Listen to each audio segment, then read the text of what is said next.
સમાચાર જામનગરથી, જ્યાં દરેડ બીઆરસી ભવન ખાતે શૈક્ષણિક સાહિત્ય પલળી ગયું છે। 15% જેટલો જથ્થો પલળી જતા નુકસાન થયું છે।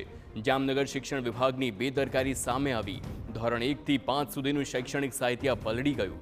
ભારે વરસાદના કારણે પાણી ભરાતા પુસ્તકો પલળ્યા છે। જામનગર નગર પ્રાથમિક શિક્ષણ સમિતિની શાળાઓમાં મોકલવાનું હતું આ સાહિત્ય, અને સરકારી પ્રાથમિક શાળાના વિદ્યાર્થીઓ પાઠ્યપુસ્તક વિહોણા થયા છે।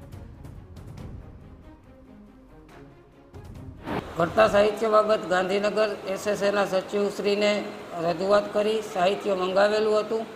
અમને ગઈકાલે મળેલી માહિતી મુજબ અને બીઆરસી જામનગર ખાતે જે સાહિત્ય હતું એમાંથી અંદાજિત 2000થી વધુ પુસ્તકો છે એ વરસાદી પાણીના કારણે પલળી ગયેલા છે, અને બાકીનું સાહિત્ય છે એ શાળાઓને હાલ વિતરણ થઈ રહ્યું છે।